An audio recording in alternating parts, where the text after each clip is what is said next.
ভারতের তামিলনাড়ুতে এবারের বিধানসভা নির্বাচনে থালাপতি বিজয়ের অসাধারণ সাফল্যের পর মানুষের মনে এখন একটি প্রশ্ন ঘুরপাক খাচ্ছে। আর তা হলো, তামিলনাড়ুর অর্থনীতিতে এত অবদান রাখার পরেও কেন এম.কে. স্ট্যালিনকে থালাপতি বিজয়ের কাছে শোচনীয়ভাবে হারতে হলো। এবারের নির্বাচনে বিজয় তার প্রচারণায় এক জাদুকরী পদক্ষেপ নিয়ে হাজির হয়েছিলেন, যা তরুণ প্রজন্ম এবং প্রথমবারের মতো ভোট দিতে যাওয়া ভোটারদের দারুণভাবে টেনেছে। তিনি এই লড়াইকে পরিবর্তন বনাম স্থবিরতা হিসেবে সফলভাবে তুলে ধরতে সক্ষম হয়েছেন। বিশেষজ্ঞরা বলছেন, ডিএমকের কাছে হয়তো উন্নয়নের পরিসংখ্যান ছিল, কিন্তু বিজয়ের কাছে ছিল পরিবর্তনের এক শক্তিশালী আশা জাগানিয়া গল্প। স্ট্রবেরি সুপার ডটেড ও ক্লাসিক ভ্যারিয়েন্টে সেনসেশন জাগুক শিহরণ।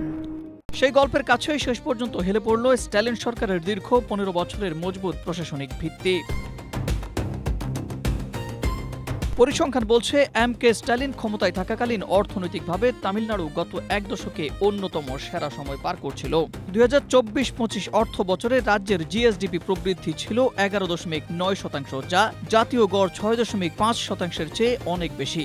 উৎপাদন খাতে ১৪.৭৪% এবং পরিষেবা খাতে ১১.৩% প্রবৃদ্ধি রেকর্ড হয়েছে। তবে শেষ রক্ষা হয়নি স্ট্যালিনের।